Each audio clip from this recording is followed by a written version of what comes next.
all of a sudden paralysis hits and it goes bam against your body and your body's drooping and it wants to take you to the floor because, what is that, 10 pounds of my weight? Right. And it's like, it's stunning and it's shocking and it's fascinating. And it's like, oh my God. And then I'm realizing, oh my God, I'm having a stroke. So all of the cells in the left hemisphere, okay, they're swimming in a pool of blood. They're non-functioning, but I still had the right hemisphere, and the right hemisphere is the big picture of everything. So I lost all the details. I lost specific words. I lost the alphabet. I lost numbers. I lost abstract thinking.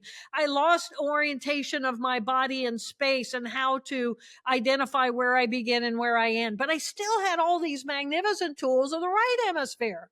So I could use those tools of the right hemisphere to rebuild what I remember I used to be able to do and that other Right. people can do. And visually, you have to understand I'm a neuroanatomist. So I actually know when sound comes in through the ears that, okay, sound's going to stop off at this group of cells, and then some are going to run up on the same side, and some are going to cross over, and then they're going to run up, and then they're going to have a little communication at this level.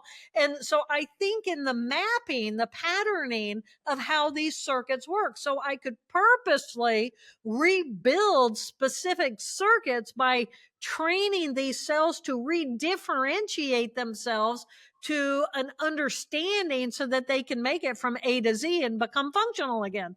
So it was, it was based on my patterned understanding of how we're wired in order to get certain circuits to work again. Take me to December 10th, 1996, where you had a large inflection point in your life. Really paint the picture of what happened that morning. Sure. So I was 37 years old. I had grown up to be a neuroanatomist because of my relationship with my brother. I was fascinated with how does our brain create our perception of reality? That was my big question of that my, the driving force in my life and the work I was doing. I was at Harvard Medical School teaching and performing research in the Department of Psychiatry. I had been in the Department of Neuroscience for a couple of years, and then I transferred to psychiatry because I wanted to understand schizophrenia, really, and what at an anatomical level, what is the difference between my brother and my brother's brain and my brain. So I'm doing my thing, teaching and performing research. And then I wake up one morning, 37 years old, and I'm experiencing a major hemorrhage in the left half of my brain. And in the beginning, of course, I'm a neuroanatomist. I'm a PhD. I'm a scientist. I'm a researcher. I'm not a neurologist. So I don't have a lot of experience with people having stroke. Of course, I have studied stroke. I have studied the symptoms of stroke, etc. But it's not my thing. I'm not a neurologist. I'm a neuroanatomist. So I wake up, I'm experiencing this major pain behind my left eye. And I'm thinking, this is, maybe exercise will help. So I get onto my cardiac glider and I'm jamming away to Shania Twain. And I'm literally looking at my body, and my hands look like primitive claws grasping onto this body. And I'm thinking, wow, this isn't right. And I'm looking at my body and I'm thinking, man, I'm a weird looking thing. I mean, it was like, I was literally as though I was witnessing myself having this experience instead of being in my normal perception of having the experience of exercising. So I get off the machine and I'm walking across my living room, literally having to have a conversation with the cells in my legs saying, forward, forward, you got to move forward. And I end up in my shower and I turn on the water. And as the water hits the tub, it's this enormous amplified volume that literally knocks me backwards. And I'm knocked up against the wall and I'm looking at my hands and my arm. And all I'm experiencing at this point is atoms and molecules. I'm this conglomeration of atoms and molecules. The wall is atoms and molecules. I can no longer distinguish where I begin and where I end. And I know your audience at this point is thinking, oh, yeah, I had that experience once on psilocybin. You know, that's what everybody says to me. Oh, yeah, I've been there. So, but I'm just lost this perception of where I begin and where I end. And I encourage your audience, if you're remotely interested in that story, I gave the first TED talk that ever went viral, and I encourage people to go. I'll take you on an 18-minute journey on the morning of the stroke. But by the end of that morning, I literally could not walk, talk, read, write, or recall any of my life. I was completely vegetative, and I describe myself as an infant in a woman's body because I had no perception of myself, no perception of time other than the present time. And, I had this major hemorrhage in the left half of my brain. So it was, yeah, I always say to people now, be very careful what you ask the universe for, because I wanted to understand, how does my brain create reality? And it's like the universe is going to say, well, let me give you a big lesson, and we're Right. going to take away your left hemisphere of how this tool takes what you are as a biological creature and relates you to the external world. In absence of that, all you're going to have is the experience of the present moment of what's going on in the right hemisphere. It's an amazing, incredible story, and I will link the TED Talk below. I watched it this morning, and I swear I shed a single tear. It really is powerful. At what point did you realize that you were in danger? Because you said were having these visual hallucinations. Your hands had turned to claws, Yeah. but at that point, you still didn't register that you were in enough danger. Your next route was to go to the shower. So Right. for some reason, in that moment, that seemed like the priority, that you needed to clean yourself. Exactly. I was still going to work. Yeah, yeah, exactly. Why do you think that? Do you think that in itself is your distorted cognition coming through? That you clearly weren't thinking clearly right at that moment, because otherwise you would have called for help right at that second. But you didn't really realize that you were in danger right away. Is that Yeah. right? Yeah. My alarm alert system that said this is bigger than a migraine. Part of the problem, Evan, is that I find the biology of neurology fascinating.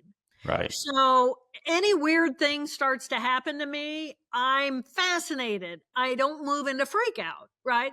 And it's fascinating. And so I thought that this whole experience was, well, maybe I'm going to have a migraine. I didn't know. I didn't have, again, I'm not a neurologist, so I'm not looking for clinical definition. For me, everything moved to an escalated level of we got to get some help when my right arm went paralyzed by my side after I got out of the shower, and I dressed automatically for work. And then, boom, my right arm, bam. And it's fascinating because, you think about, oh, okay, I have a paralyzed arm, but it's not like the arm just is like hanging there. It's hanging there. I mean, an arm is a heavy thing. And Right. so now, boom, because I knew the warning signs of stroke, and paralysis was one of them. But inside of my mind, I was still having a normal conversation with myself. And even though I was waffling in and out of of a normal perception, I didn't have a diagnosis. But as soon as I had a diagnosis of, oh my God, paralysis is a warning sign of stroke, I got to get help, I got to get help, I'm still going, wow, this is so cool. Yeah. Fascinating experience. Oh my God, how many brain scientists get to study their own brain from the inside out? And with that level of fascination, that drove me forward. But at the same time, the hemorrhage that was happening in my left hemisphere was right on the juncture between my thinking and my feeling modules of cells. So they were both being wiped out. And so my fight, flight, fear was gone. And some people say, was it an advantage? Did you have an advantage?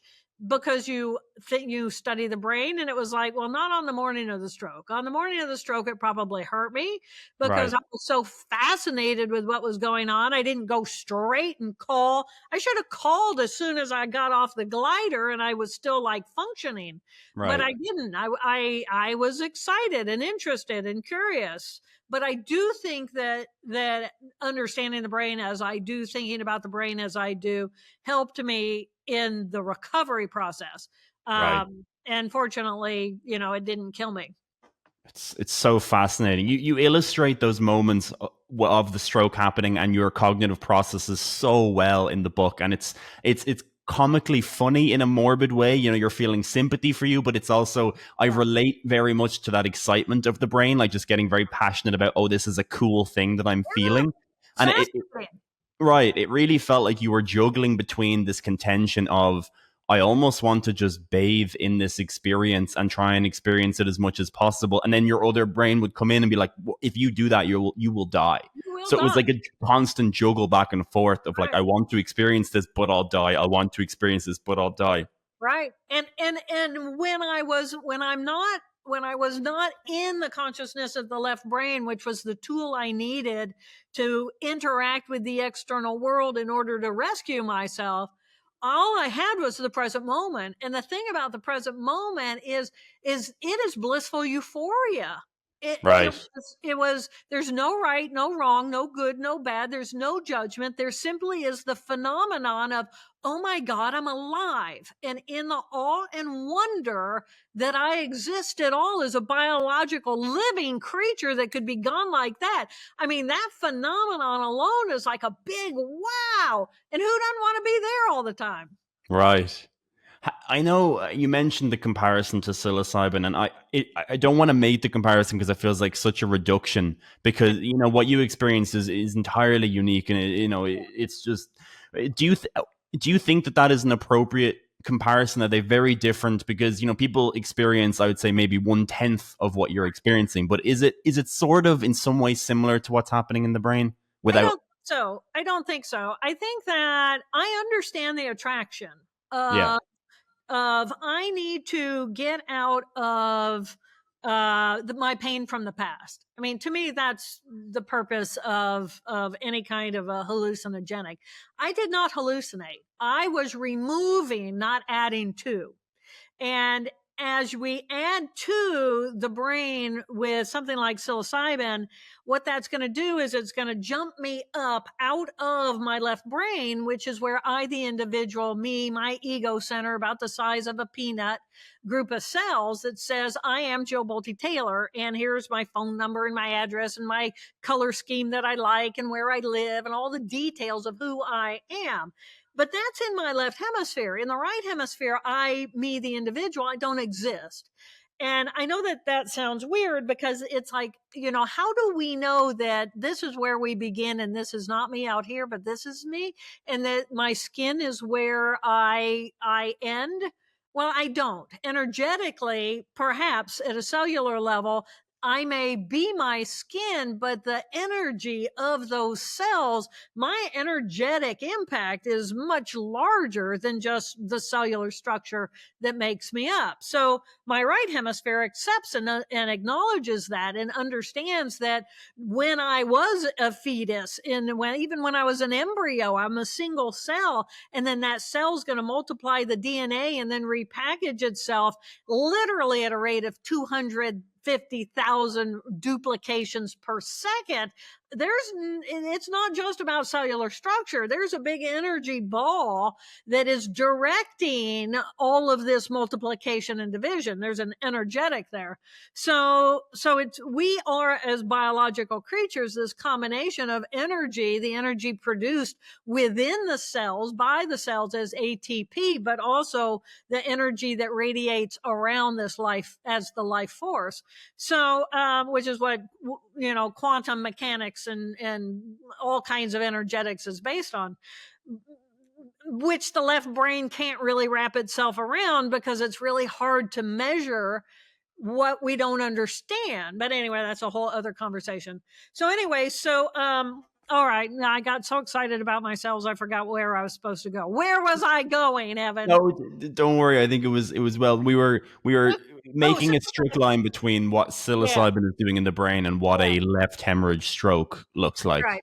So let me do address that, because what happens when you take a drug into your brain that does something like jumps you out of part of your brain, blasts you into the right hemisphere portion of your brain, where you get to experience the big picture and you become that energy ball.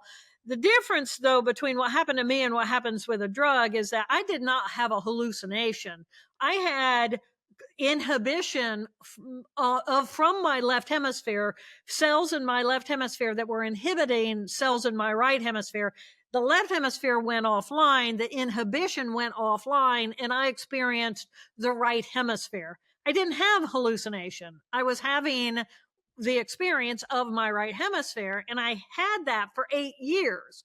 Right. So that's a very different experience than taking a molecule that's going to zap you out of part of your brain into another part of your brain in order to help you have the experience of I am not just what my left brain tells me that I am.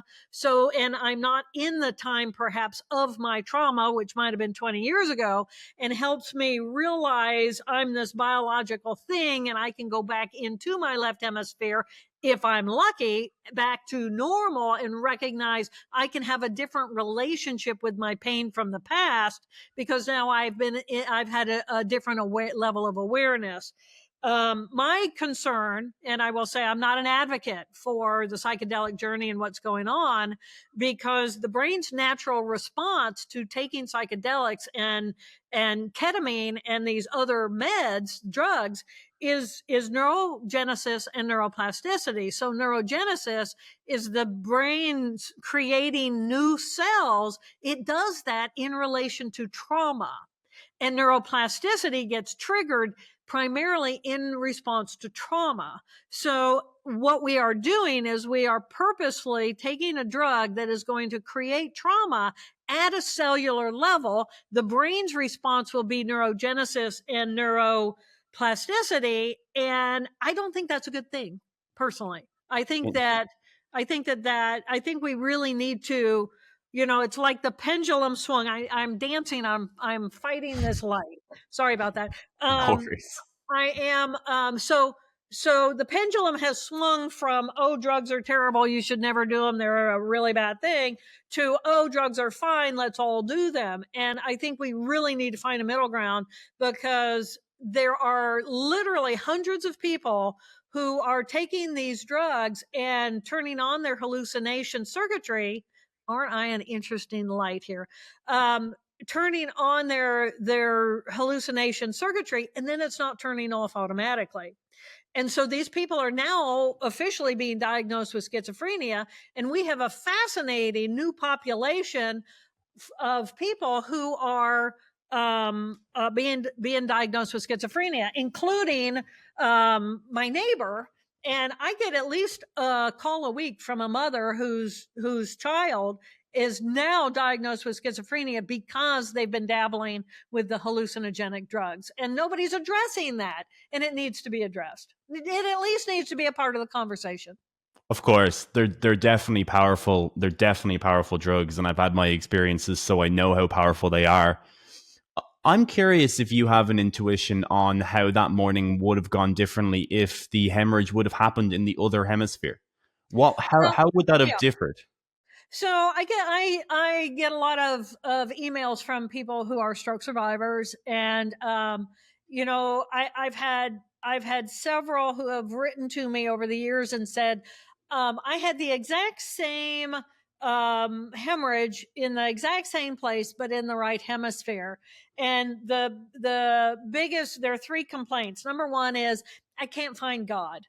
Oh, I can't find God, and so what does that really mean? What that really means is, I'm now caught in the circuitry of my left brain, which is really a fact machine.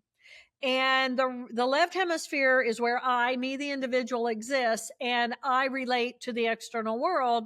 And I'm critically analyzing everything because that's what it does. It's a fantastic rational thinker that analyzes everything, organizes, categorizes, and it's very right, wrong, very good, bad based. And it's not about getting, finding God essentially as a quieting of the left brain so that I can open myself up to the present moment, because God and prayer and love and those things happen in the present moment. And if I can't get out of the past or my fear of the future, and I'm caught in that, and I can't come to the present moment, which is where I feel open and expansive and loving and connected to something that is greater than I. So the biggest complaint is I can't find God. The second complaint is I feel really crabby and irritable, and I'm not a very good patient, and I'm driving my caregivers insane. And so I get that from both the caregivers as well as the survivors, Right. because there's no gratitude, there's no grace and gratitude and openness and appreciation and just a empathy, compassion. These are groups of cells in the right brain, and if they go offline, we simply don't have that. All I have is, my peas are touching my broccoli and I don't like it like that. And you ought to know that by now. And it's like, that's not very good. So, yeah, those are and so then it's a matter of, well, how do we help these people? And how I help them is, first of all, I always love the anatomy. I want to see pictures. I want to know where's the problem.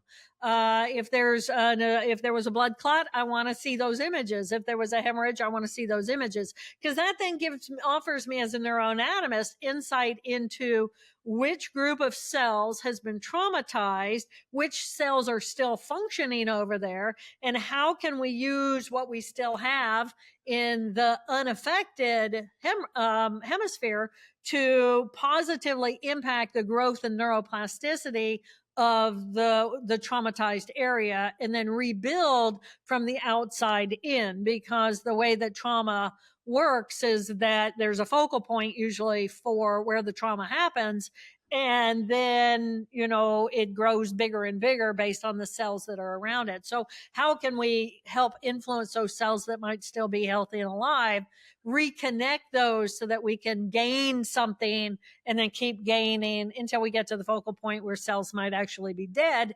And then how do we work with that in order to help a person become more balanced? Right.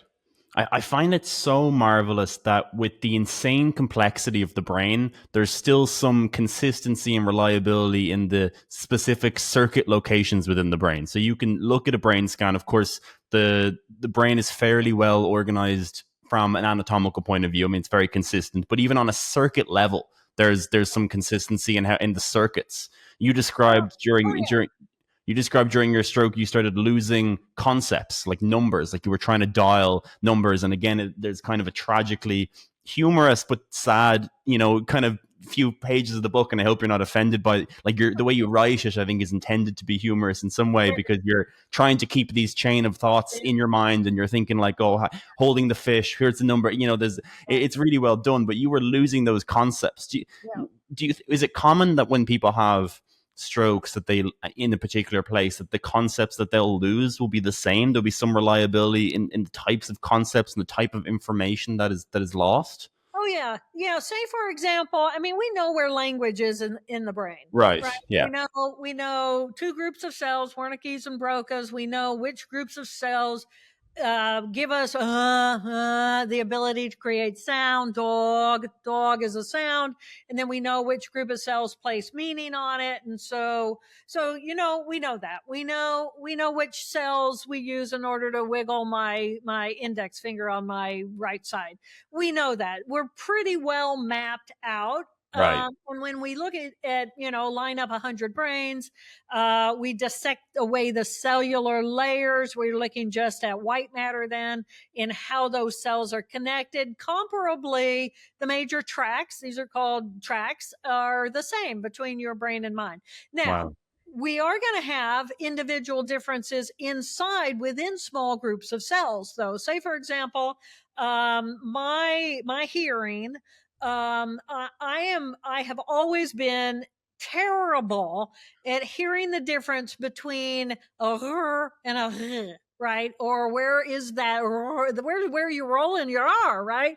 I don't hear it. I just simply do not differentiate Yeah. the difference. Now, my oldest brother, he speaks fluent Russian and Polish, and he's a Slavic language guy, and he's built his career on blending that with his, with his chosen profession, and he can hear that. And Yeah. so what's the difference between his brain and my brain?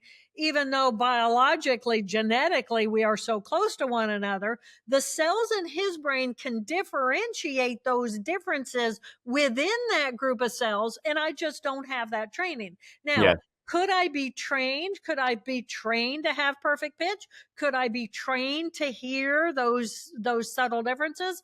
Probably, if I was remotely interested and wanted to spend my time doing that.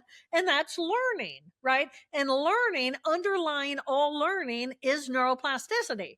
Because we have neuroplasticity, which means different cells have the ability to rearrange which other cells they're communicating with and build new networks and circuits. That's how we learn. And that is completely dependent on neuroplasticity.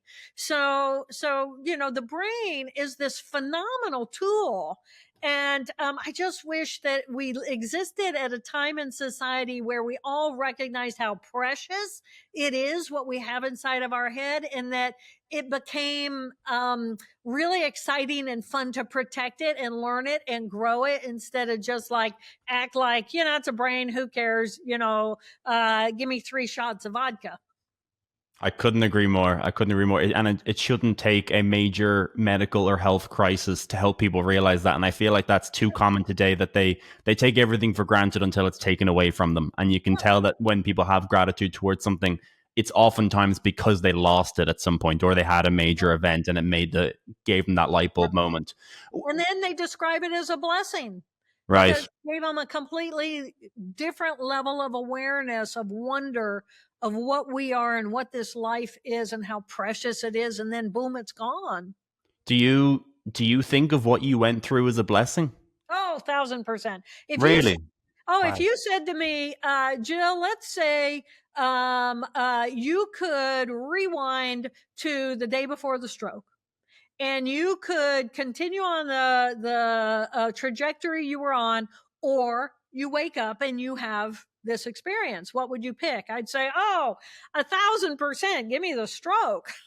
Wow. And Wow. this is coming from someone who was rising up the ladder at Harvard Medical School as a professional in my field, both as an advocate for the mentally ill, so I was an advocate at a national level, as well as science that was rock star, amazingly beautiful science. Now, because from this experience, what I gained was a personal experience of all that book knowledge I had sucked into my brain.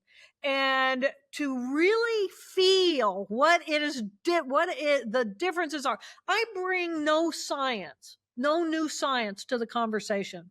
What I bring is helping people understand what it means when someone reads all that stuff in a neurology book, but bring it to life and what it feels like inside of the body. So I bring a personal understanding marriage between the book knowledge and the experience of it, and what that really means. So all I do is deepen the conversation of what's going on in the left hemisphere.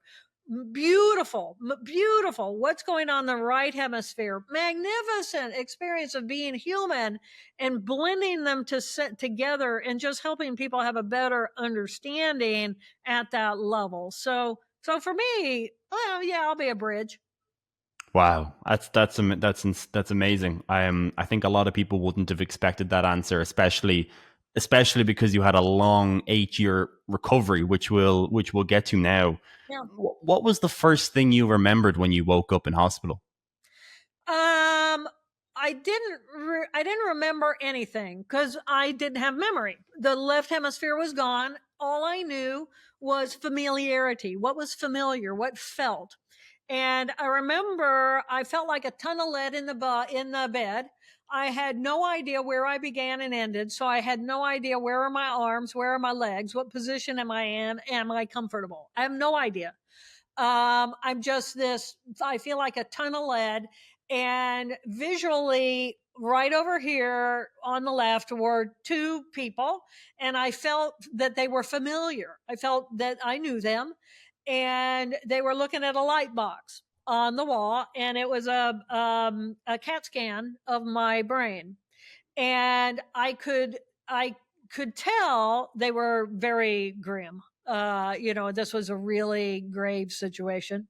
Energetically, it was like everything was down, and I was slow, and everything was just, kind of morose. And I remember one of them moving out of the way so I could see this scan of this brown thing.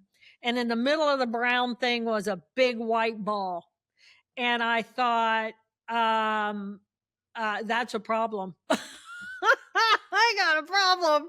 That's a problem. The white blob did not belong there. And it was, when you look at CAT scans, lesions show up as this white ball, and or blood shows up as this big old white ball, and it was problem. And I knew that I had let go. I had let go as I was arriving in the ambulance at Mass General Hospital at the emergency room. I was quiet. I was curled up in a fetal ball. I literally was repeating, hold on, hold on. And I kept thinking to myself, what the hell does hold on mean? What does that even mean? What am I holding on to? What is hold on? I didn't know, but it was the automatic, repetitive nature of what I had left was saying, hold on, be still, be quiet, hold on. And then, right as I was coming into the emergency room, um, and before they opened the doors of the ambulance, I felt my spirit surrender. That's the only way I can describe it. I let go. Wow. Whatever it was, hold on, I let go. And I didn't have any choice. It just happened, and I let go. And then the next thing moments later is I'm being jostled about, the lights are blaring, there's all this chaotic noise, people are poking me and putting things in my hands, and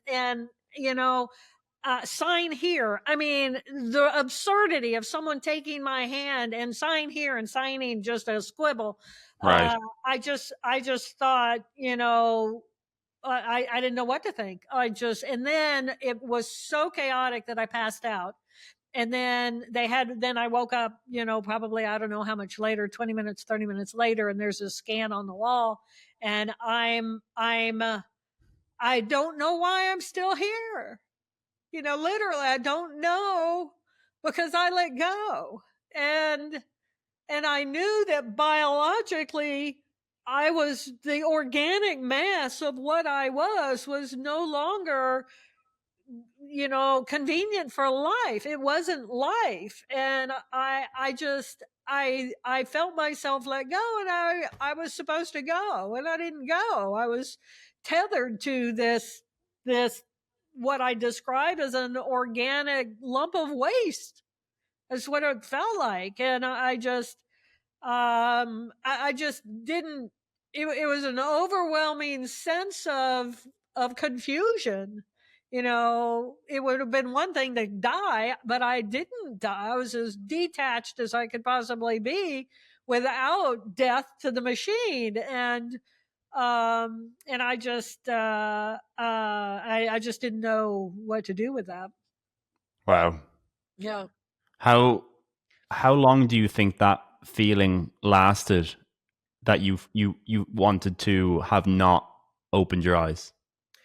It couldn't have been more than, you know, a few breaths, because it was in the awareness that I wasn't dead, came and and a incredible sense of uh confusion, because I thought I'd be gone, whatever that was. But I wasn't gone.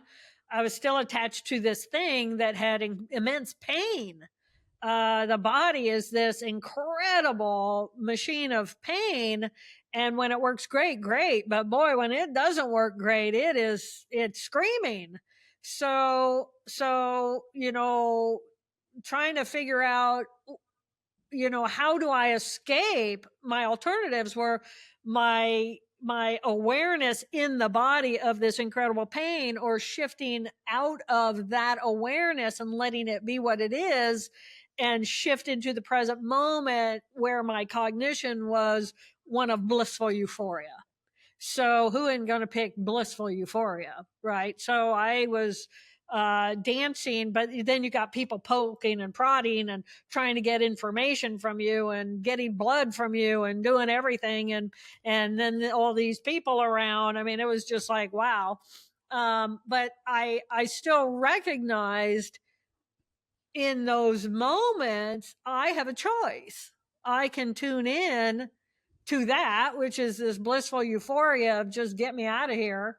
I was supposed to die, to this consciousness of the body and relating to the external world and all of this incredible pain, and dancing in and out by choice. And I think that it was in those moments of knowing I could pick this or that, that I thought, if I can pick this or that and I'm not dead, I'm still alive, that means I'm wired for both, which means, oh my God, if we all knew that we could choose blissful euphoria in an instant because it's always there, we're wired for it, then oh my God, humanity would be a completely different animal in relationship to itself, to others, and to the world. And wow, that is a stroke of insight. Yeah, that's Yeah. your stroke of insight. It's Yeah. incredible. It really is Yeah. incredible. When people are on that incredibly fine line where they're so close to dying, and it's, it really could be a coin flip. You just can't figure it out. What do you think? What do you think of the factors there that either they survive or they don't? Do you think it is as simple as a decision to live? I guess is where the science kind of hits spirituality like a wall, where you're just, the scientific variables are there, but then some people live and some people don't, and some Yeah. people, it seems like it can be almost a decision, like in your front, like it was a decision to live, and then that psychological motivation, that form, that shape kind of, invigorated the whole system to fire up again and give you that extra chance, that and then the doctors were able to, of course, save you and rescue you, and the surgery was able to, Yeah. but that's such a fascinating point for me. I think that I didn't choose to live or die. I think I chose to recover. I didn't make the decision to live or die. I think I would have taken the train out. I mean, when I released, I thought the train was on its way out and I was gone. I thought the decision was made for me. But it wasn't. I woke up, and I didn't wasn't given the choice at that point to live or die. I was given the choice to put one step in front of the other and try to recover, or turn on the systems that I would need in order to destroy what life was left and die. So that's how it was for me. And I chose to recover, and it was a conscious decision, and then it became a conscious decision literally 1,000 times a day with every breath I took, Right. that I'm either going to try to make sense of something or to make a connection to something which is painful because the system is broken, and I have to figure out how to get the system to the next connection at a neurological level in order to be able to do something or to think something. I mean, that was incredible work. For 8 years, it was nonstop, incredible work on the parts of my neurons to rebuild my brain. But for your question about those who live or die, every stroke or every trauma to the brain is going to be different, and mine was cortical. My trauma was in the cortex of my brain. If my trauma had been deeper at my brainstem or in my pontine region, where it's inspiration, the ability to tell that Right. diaphragmatic muscle to contract, it goes down. Its air gets sucked out of the environment into the lungs. If my trauma had been at that level, I'd have died. If there so I think based on the anatomy of the brain, is going to have a tremendous impact on, of course, the life or death piece of that.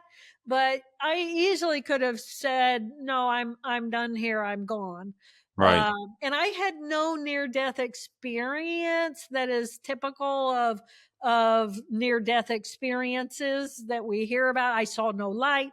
I saw no people I loved who had passed before me. I had none of that. I had the lights were on, then the lights were off. Hold on. I let go. I released. And then later I was in and out. And then I was in and I was in. So I don't know. Maybe there's something weird and interesting happened that I don't remember, but I don't remember any of that. And I just, yeah, that's best I can do for you. Where where do you think you found that motivation to rewire? I think you're giving your neurons a lot of credit and not you a lot of credit in the way that you phrase it, in terms of how much effort and difficulty it must have taken to slowly build back those circuits one by one. Yeah. Incredibly effortful process. Yeah. What were you driving towards, or what was your motivation? Do you have an idea of what you had in your head? Yeah, my total motivation was that initial moment when I realized I can choose blissful euphoria and I'm still alive. That was my motivator, because I thought if everybody knew they could choose blissful euphoria, they would choose blissful euphoria more often. And we would be a completely different animal in relationship to ourselves and to one another and to the planet. I mean, that's where I went. I went to the biggest picture that could possibly be. Our left brain is so skewed for never enough, always more, and critical judgment. And we are so skewed into that circuitry of our brain. Well, what if it knew that the right hemisphere, it's always turned on, it's always right there. Peaceful euphoria is always a choice in any moment. And I'm talking any moment. It's there. But what I have to be willing to do is to quiet the circuitry that is caught up in all the other stuff that is so much louder, weighing in on top of what's going on in the right hemisphere, which is silent. It's silent, blissful euphoria in the silence. So for me, it was like, I knew what I had lost because I only lost half of it. Say, for example, language. All these skill sets are evenly divided between the two hemispheres, except pretty much for the motor cortex. But even but the right hemisphere controls the left half of the body. The left hemisphere controls the right half of the body. So I was left hemisphere problem. The right hemisphere was paralyzed, but I still had the other hemisphere. So half my body was still functioning. For language, I couldn't understand language. I could not understand words, and I could not create. I had no oomph in order to make dog, dog. Yeah, I could make no sound. I had no oomph. I couldn't make any sound. But what I could do with language is I could picture someone's face and know that that person was a safe place, or they were feeling irritable. I could read all the body language. I could read facial language. but because that's what those cells for language provide. So all of the cells in the left hemisphere, okay, they're swimming in a pool of blood, they're non-functioning, but I still had the right hemisphere, and the right hemisphere is the big picture of everything. So I lost all the details. I lost specific words. I lost the alphabet. I lost numbers. I lost abstract thinking. I lost orientation of my body in space and how to identify where I begin and where I end. But I still had all these magnificent tools of the right hemisphere. So I could use those tools of the right hemisphere to rebuild what I remember I used to be able to do and that other Right. people can do. And visually, you have to understand I'm a neuroanatomist. So I actually know when sound comes in through the ears that, okay, sound's going to stop off at this group of cells, and then some are going to run up on the same side, and some are going to cross over, and then they're going to run up, and then they're going to have a little communication at this level. And so I think in the mapping, the patterning of how these circuits work. So I could purposely rebuild specific circuits by training these cells to redifferentiate themselves to an understanding so that they can make it from A to Z and become functional again.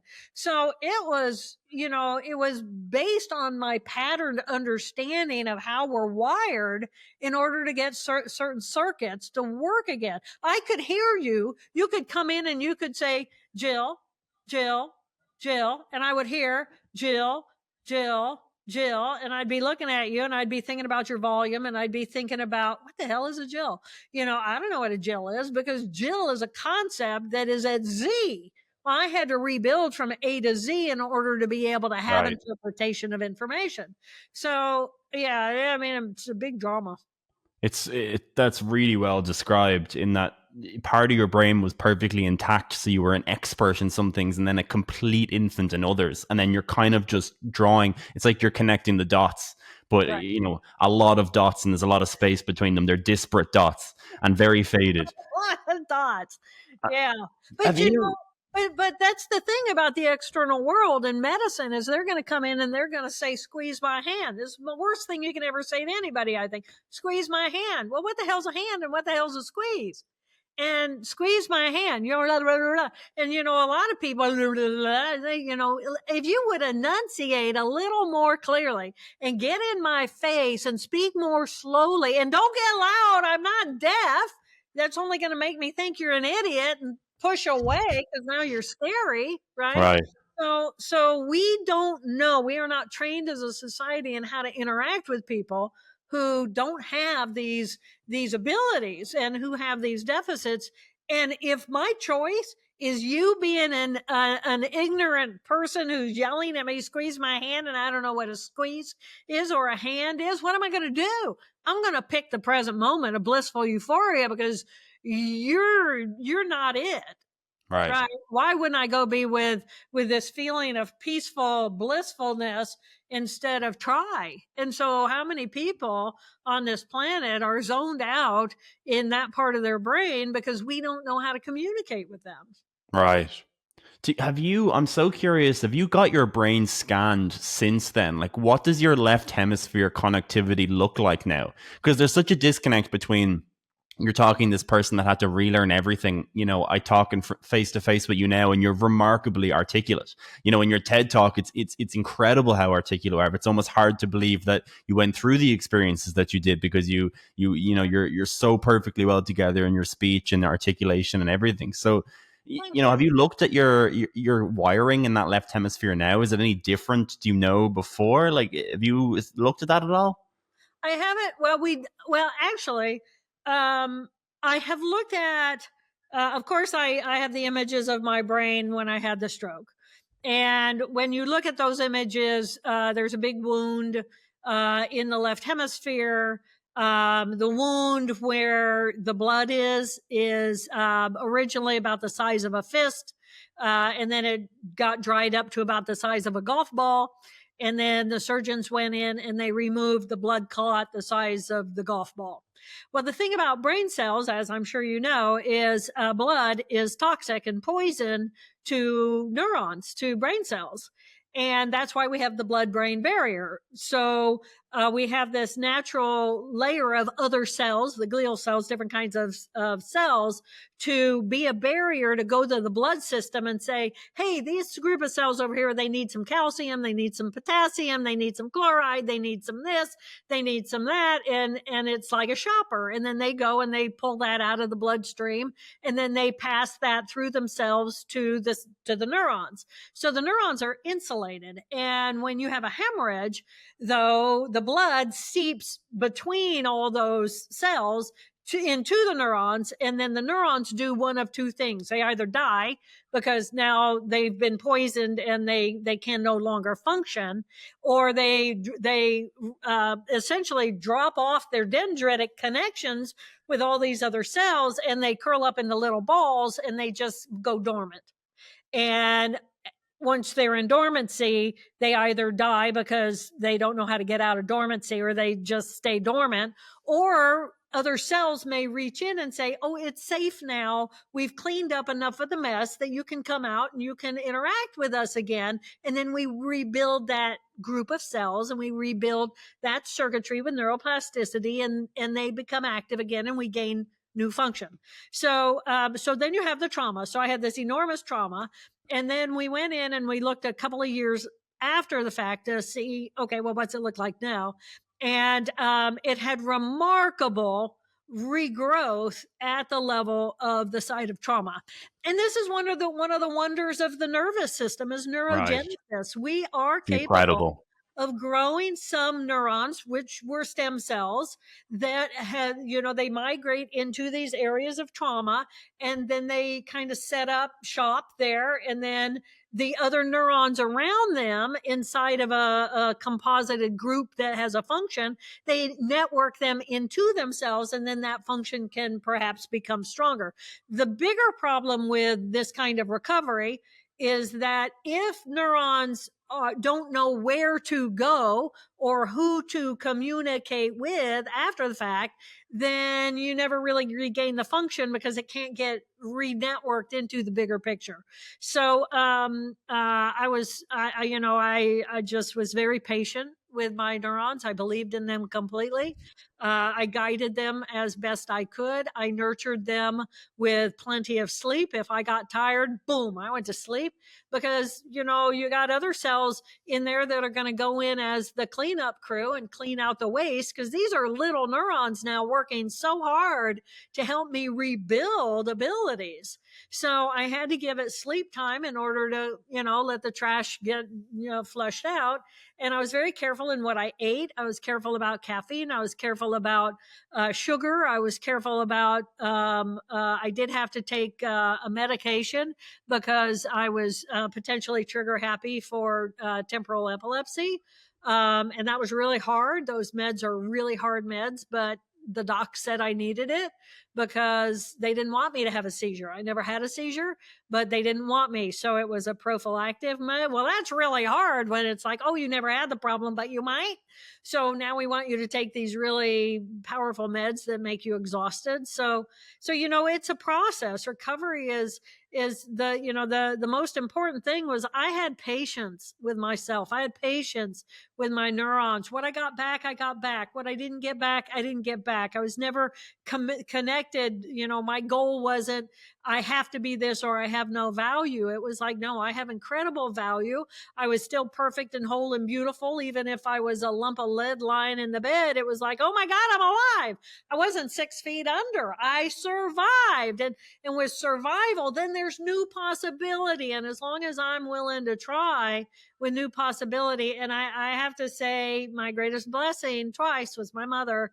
She gave me birth the first time, and she helped me recover the second time by completely believing in the ability of my brain to do what it needed to do in order to recover itself. And she set me up for success. That's beautiful. That really is. That's really beautiful. Giant news. We created a completely free ebook titled 26 Neuroscience Books for 2026. I've read over 100 neuroscience books in my life, and with Christmas just around the corner, I thought I would help people find the perfect book for them or to buy for someone in their life. It includes really nice science-based illustrations, an accessibility guide, and personally written segments for each book and the impression they left on me. I also asked 100 top scientists like Dr. Mike Levin, Anil Seth, Nick Lane, and many more what their favorite science book is, and you can find all of those included at the end. If you want to support the channel, you can also purchase a beautiful physical paperback copy, also a perfect stocking filler. We put a lot of effort into our first Giant Shoulder product, and we cannot wait to hear your thoughts. Check it out in the link below. Again, it's completely free.